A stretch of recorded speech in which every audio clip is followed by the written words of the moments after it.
All right, with that, we walk over to the other side of the expansive Studio 9 to see the Nurse sisters who've been covering this tournament throughout for TSN. You can see the whole tournament on TSN. Hi, Kia. Hi, Tamika. How are you? Hello. Great to see you both. I understand the studio's still freezing. Still cold. Still cold. We need to get maybe blankets or something. We'll work on that. This is so cool because 9 3-pointers for Caitlin Clark.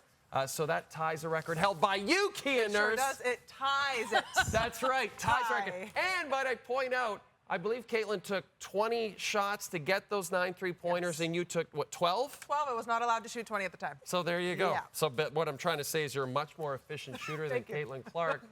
But the thing I heard you guys talk about throughout the broadcast was not necessarily, obviously Caitlin Clark's amazing, but the way that LSU chose to defend her was a bit bewildering to you guys. We don't know what they chose to do. They chose not to defend her in this game.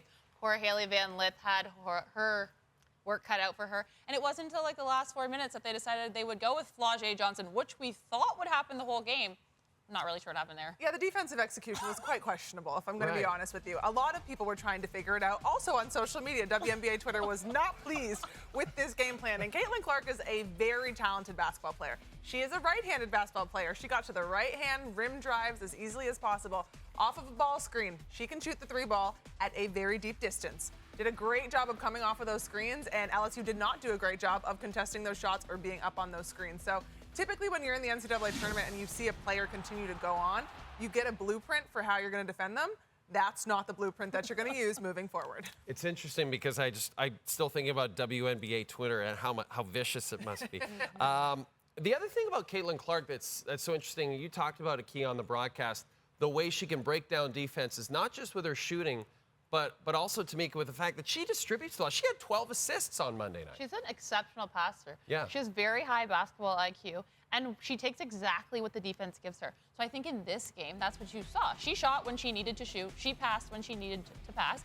And having that confidence in her teammates, that's very important going forward. She is so hard to game plan for because of her ability to see the floor. And a lot of those passes come in transition. It's the moment she gets the rebound, she's looking up the floor, her team is streaking down there, and she does a great job of finding them. And it builds that confidence like Tamika mentioned. And when you're moving forward in this tournament and you're getting closer to a championship, it can't be a one-man show. In this case, with Caitlin Clark, it could be a one-woman show at this point. She could score 50, but your teammates have to come along. She does a great job of bringing them with her. The interesting thing about this one, a lot of people saw it as a sort of a one-on-one matchup. You got the JuJu Watkins, you got the Paige Bueckers matchup. They were both terrific.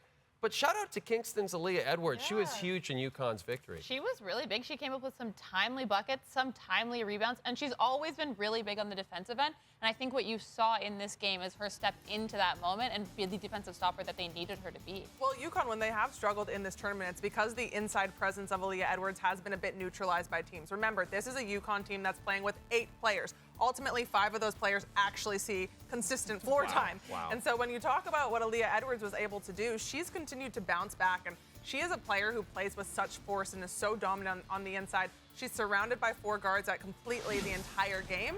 And it was late in that game, the seniors, Aaliyah, Paige, and Nika Mule, came out and they made plays when they needed to. And UConn moves on to the Final Four, and the future is bright for USC and Watkins. Yes. I mean, this is exciting for this program. Final Four starts on Friday.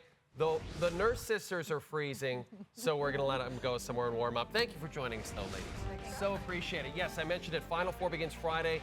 Kia and Tamika will be part of our broadcast, along with Catherine Burness. It's very important we call her by her full name, and that all begins Friday.